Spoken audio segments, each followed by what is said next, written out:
What's up, Comic Book Nation? Marvel just rocked all of our worlds with the very first trailer for Thor Ragnarok. While there may only be 2 minutes of footage to enjoy on the surface, there's a ton of information hidden within this video. Let's see what you might have missed as we unpack this Thor Ragnarok trailer shot by shot.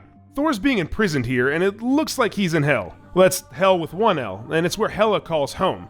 Now in the comics, Hela is the goddess of death and longtime foe to Thor. She's also Loki's daughter, but it doesn't look like that's going to be the case in the MCU. Now we see the first look at Hela, played by Cate Blanchett. In this shot, she's holding Thor's hammer Mjolnir, which is a huge moment if you've paid attention to the Thor movies. We all know that no one can pick up Mjolnir besides Thor because no one else is deemed worthy. We've seen what Thor can do with that thing over the course of the MCU movies, and Hela crushes it with her bare hands. This immediately sets her up as a villain who can really do some damage, and it also explains why Thor's been seen without Mjolnir in a lot of the promo photos. This is the first shot where we see Hela with her classic headpiece that she donned for most of the comics. This is also a really good indication of how well this movie achieved its original concept art. After seeing her in this trailer, many are guessing that Hela could become the version of Death in the MCU. If you recall, Death is the one who holds the heart of Thanos in the comics. Next we get our first look at Asgard in Ragnarok, immediately followed by Hela saying that the planet is dead. In the very next frame, she proceeds to destroy it herself. After the fall of Asgard, we can see Thor literally falling onto a new planet that's much dirtier and much grungier, probably Sakaar, the home of the Planet Hulk comics.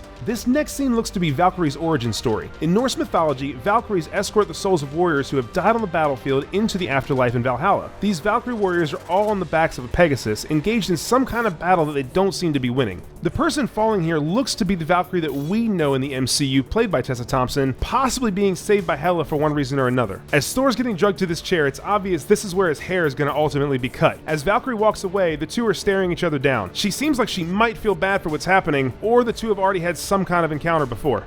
Valkyrie tells the Grandmaster, played by Jeff Goldblum, that she has brought in a contender. This is setting up the planet of Sakaar, where gladiators are brought in from all over the galaxy and made to fight for entertainment. Yes, this does look like Bishop, but it's definitely not. That's Heimdall, played by Idris Elba, the Keeper of the Bifrost. If you recall, Heimdall was last seen in Thor's vision during Age of Ultron, where he warned his friend about the destruction of Asgard. It seems like he may be on the run and have escaped certain death. Here we get our first look at Scourge, played by Karl Urban. The tough guy is a bodyguard for the Grandmaster and will surely have a rivalry with Thor throughout the film. This shot's also a perfect adaptation from the comics, taking an exact frame from the Mighty Thor 362. As the Grandmaster introduces the main event in the arena, people are shooting off green colors throughout the stadium. Kinda like a big football game, they seem to be fans of a popular fighter and are showing their colors in support. And we all know what green means in this scenario.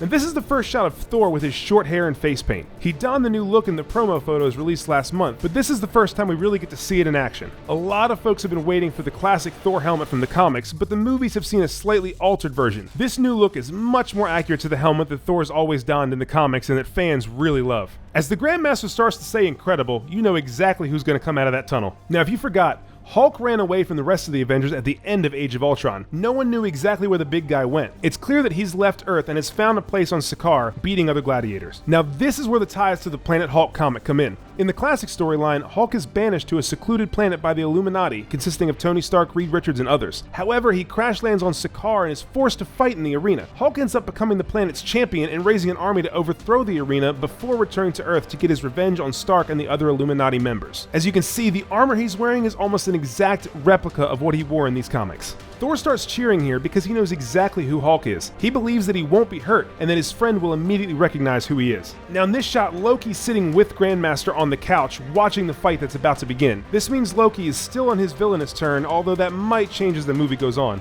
In probably the funniest line in this trailer, Thor says Hulk is a friend from work, referring to their time with the Avengers. Hulk, however, doesn't seem to remember or to like Thor, as their past now means nothing. He attacks the god and the battle begins. Now this is also a big tie to the Planet Hulk comics, where Hulk and Silver Surfer have almost the exact same interaction. It seems like we've got a long wait until November 3rd, 2017, but if this trailer's any indication, we have got a lot to be excited about. For Comicbook.com, I'm Charlie Ridgely, and we'll see you next time.